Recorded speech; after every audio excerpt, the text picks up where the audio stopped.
I ended up having to babysit a 4-year-old I never met on a 5.5-hour long flight, all because her parents were neglectful. This happened about 10 years ago. Back then, I had to travel for work every so often. The travel was always last minute, which meant I typically ended up in a middle seat. This particular flight was from Miami, Florida to Seattle, Washington. It's a long flight at about 5.5 hours, but I was used to traveling a lot, so I always had things to keep me occupied. When I boarded the plane, I was seated towards the very back. In the window seat was an older woman. No one was in the aisle seat or in the other seats across the row. I got settled in and waited to see who would sit next to me on the aisle seat. After most of the plane was full, a family of 4 made their way down the aisle and set up next to me. It was a mom, a dad, a 4-year-old girl, and a boy, probably around 2 or 3. To my surprise, the parent and the boy sat the seats across and let the 4-year-old sit next to me. This seemed like an odd arrangement to me, as my parents always boxed us in so we wouldn't bother other people, but I wasn't worried because the parents were 2 feet away. The plane eventually taxied and we took off. The young girl was very polite. We talked a little bit about how old she was and if she had ever flown before. It was around this time that I asked her what she was going to do on the flight, since it was a long one. She just shrugged and said, "I don't know." I then looked over to her parents, hoping they would pull out a book or something. Sadly, both parents and the little boy were fast asleep. As this was a business trip, I had planned to catch up on some work during the flight. We didn't have Wi-Fi on planes much back then, but I had things to write up and I had an offline copy of some emails I wanted to dig through. However, the little girl kept talking and asking if I had anything to do. Now, at this point, I could have put on some headphones and just ignored the little kid for the remainder of the flight. I know others would do the same. Actually, when the woman next to me heard the little girl had nothing to do,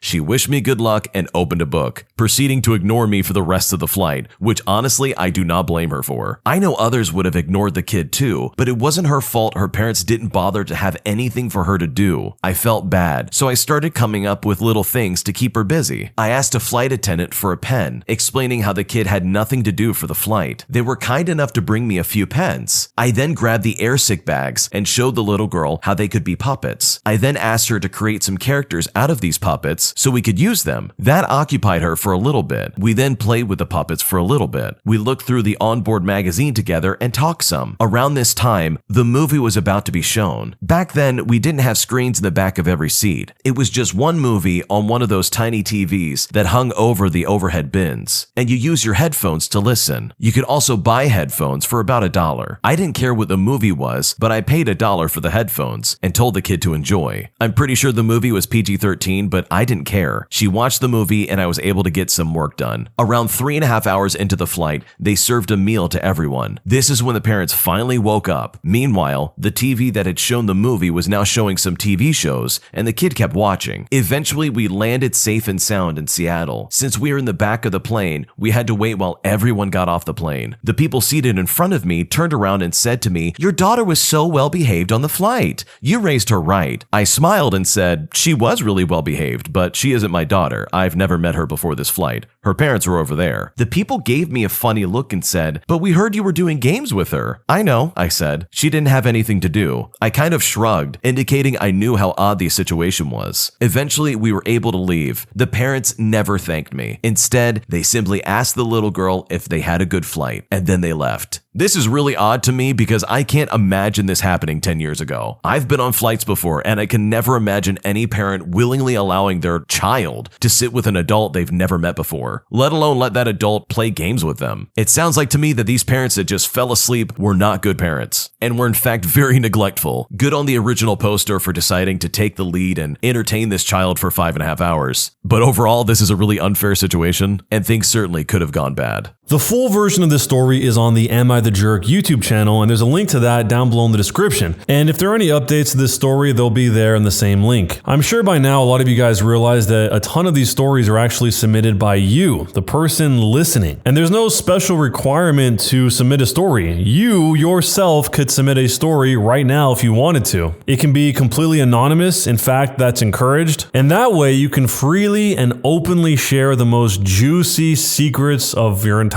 life if you want to. So how do you do it? Just go to AmITheJerk.com/submit. Make sure you read the rules before posting, but that's it. You just go to AmITheJerk.com/submit, read the rules, and post your story. Then you can check back on future videos to see if your story made it or not.